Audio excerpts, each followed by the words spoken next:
Everyone, আশা করি প্রত্যেকে খুব ভালো আছো। আজকের ভিডিওটা বুঝতেই পারছো আমার অবভিয়াসলি যাদবপুর ক্লিনিক, যেটা প্রত্যেক শনিবার দিন 10:30 থেকে 2টো অবধি থাকি, শুভ ডায়াগনস্টিক সেন্টার। আজকের ভিডিওটা নিয়ে এসেছি আমার খুব প্রিয় ক্লায়েন্ট হেমাঙ্গিনী। তোমরা অবশ্যই হেমাঙ্গিনীকে এখন চিনে গেছো। হেমাঙ্গিনী আমাকে বলেছিল দিদি 10 কেজির পর কিন্তু একটা ভালো রিভিউ দেবো, তো আজকে তোমাদের সাথে সেই রিভিউটা আমি শেয়ার করতে চলে এলাম। 12.5 কেজি ওয়েট লস হয়েছে 5 মান্থসে। ভীষণ একটা গ্রেট অ্যাচিভমেন্ট। তার কারণ হচ্ছে হেমাঙ্গিনী একদম ফুল টাইম হাউস ওয়াইফ। ও কিন্তু সংসারের সমস্ত কাজ করে। ওর একটা ছোট্ট পুচকে আছে, তাকেও কিন্তু সামলাতে হয়, স্কুল বাজার সব সামলে কিন্তু 12.5 কেজি। এটা কিন্তু কোনো ম্যাটার অফ জোক নয়।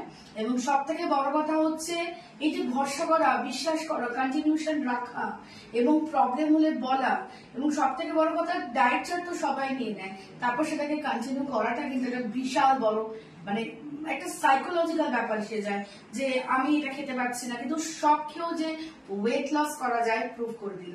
তো হেমাঙ্গিনী আজকে তোমাদের সাথে ওর 5 মাসের জার্নি শেয়ার করতে চলে এসেছে। তো আশা করি তোমাদের ভালো লাগবে। বলো হেমাঙ্গিনী। হ্যালো বন্ধুরা, হ্যাঁ আমি এটাই বলতে চাই যে ম্যামের কাছে আমি গত 5 মাস ধরে আসছি। আমার 12.5 কেজি ওজন অলরেডি কমে গেছে। আর সবটাই ম্যামের ওপর। ম্যাম আমাকে যা ডায়েট চার্ট দিয়েছে, যা যা বলেছে আমি ঠিক সেরকম ফলো করি। সত্যি কথা, একদম টাইমটা। আচ্ছা তুমি কত ব্যস্ত থাকো সেটা সবাইকে বলে দাও। মানে অনেকে ভাবে না হাউস ওয়াইফদের যারা সার্ভিস, তুমি অ্যাজ এ হাউস ওয়াইফ কত ব্যস্ত? না, আমি বাড়িতে খুবই কম থাকি। আমার এই ছেলেকে আনতে যাওয়া, ছেলেকে দিতে যাওয়া, বাজার হাট সবই করতে হয়।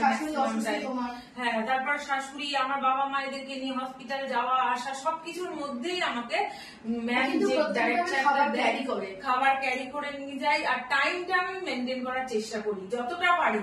হয়তো সবসময় এক্সাক্ট হয় না, কিন্তু টাইমটা অবশ্যই মেনটেন করতে হবে। আর খাবারগুলো একদম ঘরের খাবার। আমি কোনো এখনো পর্যন্ত বাইরের খাবার খাইনি।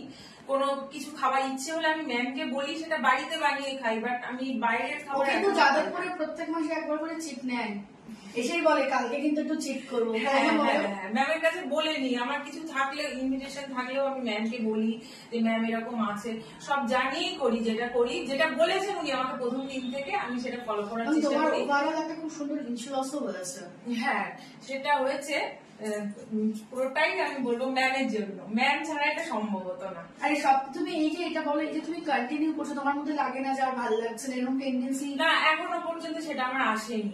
বরং আমার আরো মনে হয় যে আরো এটা মানে কতটা আমি করতে পারবো। ম্যাম আমাকে বলেছিলেন 26 কেজি কমাতে হবে। আমি সেই টার্গেটেই এখন আছি যে না, হয়ে তো গেল 12 কেজি, আর কি কমাতে হবে না, সেটা নেই। আর খাওয়ার কথাও আর মনে আসে না। আমার ওইসব খাবার দেখলেও আর মনে হয় না খাই। আচ্ছা তুমি তাদের বলো যারা ডিসকন্টিনিউ করে নেয়, কন্টিনিউ করতে, তাদের উদ্দেশ্যে ডিসকন্টিনিউ করে তোমার যেটা করলে সেটাও গেল, সবই গেল, মানে লাভ হলো না। ইচ্ছে মাঝে মাঝে মানুষের চলে আসে ভেতর থেকে যে এত আবার আলাদা করে বানানো করানো, কিন্তু সেটা নিজেকে কষ্ট করে একটু করলে এত সুন্দর একটা জিনিস পাবো, আমি ফলটা পাবো, সেইটার জন্য তো আমাকে কন্টিনিউ করতে।